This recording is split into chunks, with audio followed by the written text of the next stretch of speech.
what are the one or two changes that you could make straight away that would get you just to dive into your candidates just a little bit better?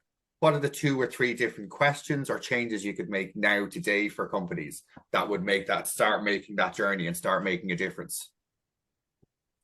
I'm happy to answer first there. I think the first thing is stop looking for the purple squirrel. They don't exist. So be realistic about what you're going out to the market to look for, and have something have an understanding about where this role could potentially lead to, because we know that jobs are changing so much. The world of work is evolving. So, the role that we hired for last year is not the same role that we might go back to look for this year. So have some sort of a concept and a vision of where this might go, because you want to find somebody who's going to be able to go on that journey with you. Okay, so that's the first thing I would say. The second thing is get as much information up front about the role, the terms that you're offering, and the recruitment process. So picking up again what Adam said about the process he took for his company recently, I think I would absolutely agree with that. If you can actually set the expectation of the candidates early on, what you'll find is the ones that connect with it are the ones you want to talk to. Yeah.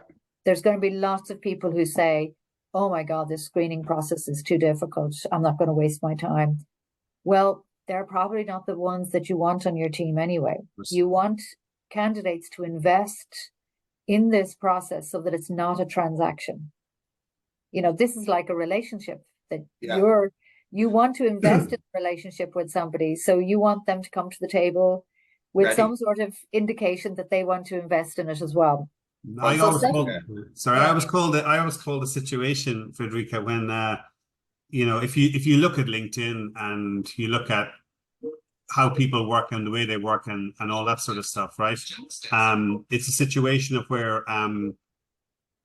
if a person is spending 2 years in a company, I see that as a divorce. You understand? So if you can limit the divorce on the basis of how,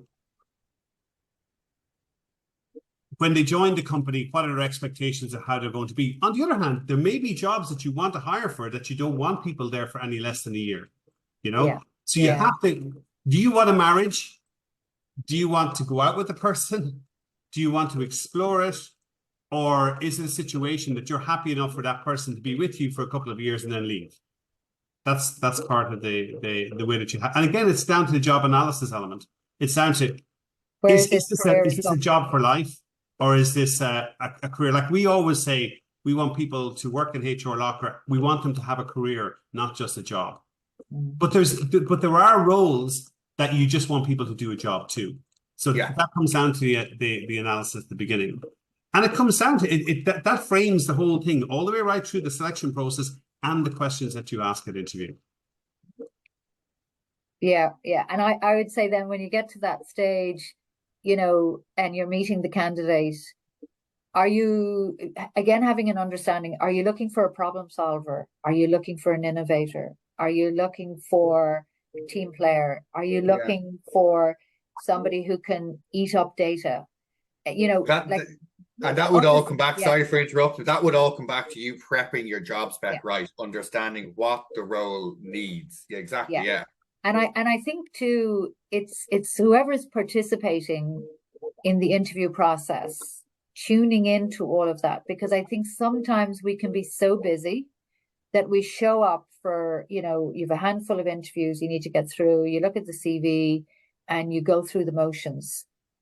You are busy. Make the best use of your time. And that may not be the best use of your time to just show up like that. So actually putting in more time into the prep, into the planning, and being really clear about how you're going to approach it and the rationale why you're approaching it that way, I think it's going to bear more fruit for you. And also, it's going to lead to a better candidate experience. It's going to lead to better decision-making on your behalf. And it's going to lead to I guess that feedback piece, you know, if you want to give a candidate feedback, or if you want to give feedback even to the person you choose, the quality of the feedback is going to be just so much better.